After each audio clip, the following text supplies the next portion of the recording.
Halo, saya Katenisa Ramanalu, peserta Latsar CPNS Kabupaten Tapanuli Tengah. Saat ini bertugas di bagian Hukum dan Orta Sekretariat Daerah Kabupaten Tapanuli Tengah.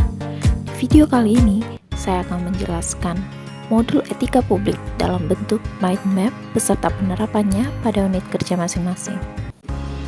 Berbicara mengenai etika publik, maka ada 6 sub-bahasan yang menjadi hal penting dalam etika publik. Yang pertama, konsep dan prinsip. Yang kedua, fungsi dan dimensi. Yang ketiga, nilai-nilai dasar etika publik.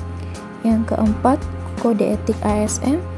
Yang kelima, tuntutan etika publik dan kompetensi. Lalu yang terakhir, perilaku pejabat publik. Lalu apakah itu etika publik? Etika publik merupakan refleksi standar atau norma yang menentukan baik atau buruk, benar atau salah, perilaku, tindakan, dan keputusan untuk mengarahkan kebijakan publik dalam rangka menjalankan tanggung jawab pelayanan publik. Etika publik dibagi menjadi 2 teori, yaitu teori etika absolut dan teori etika relatif. Terdapat 3 aliran pemikiran etika. Yang pertama wahyu, yaitu ketentuan baik dan buruk yang datang dari Yang Maha Kuasa. Yang kedua intuitif, yaitu manusia secara naluriah mampu membedakan hal yang buruk dan yang baik. Yang ketiga, aliran pemikiran etika empiris, yaitu etika diambil dari pengamalan dan dirumuskan sebagai kesepakatan. Lalu bagaimana dengan prinsip-prinsip etika? Ada 6 prinsip dalam etika, yaitu kebaikan, keindahan, persamaan, keadilan, kebenaran, dan kebebasan. Lalu, mengapakah etika publik itu penting? Apakah fungsinya?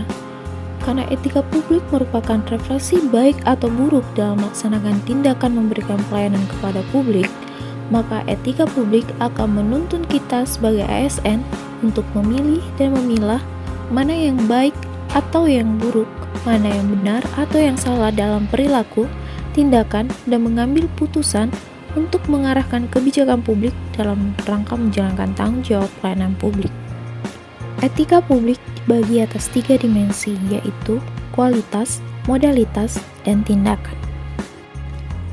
Terdapat 14 nilai-nilai dasar dalam etika publik, yaitu pertama, memegang teguh nilai-nilai dalam ideologi negara Pancasila.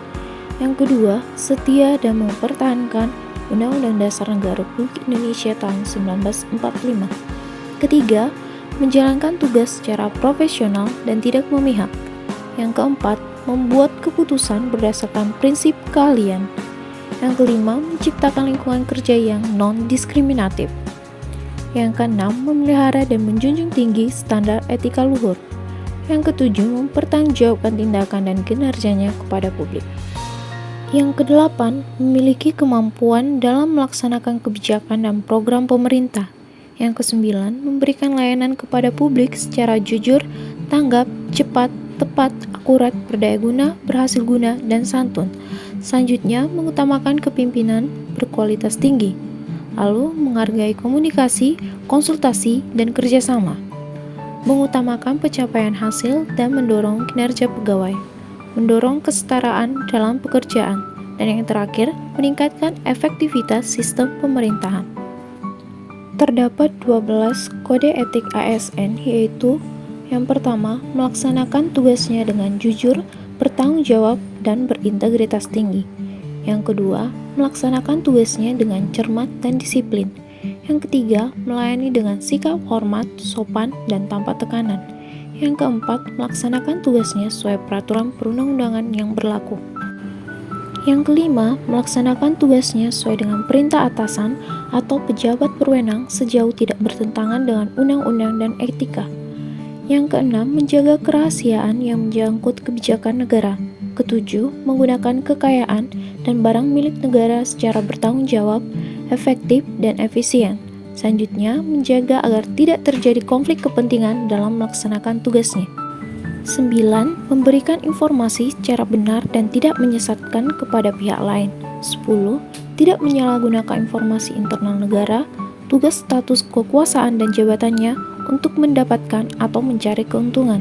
11. Memegang teguh nilai dasar ASN dan selalu menjaga reputasi dan integritas ASN. Yang terakhir, melaksanakan ketentuan perundang-undangan mengenai disiplin pegawai ASN.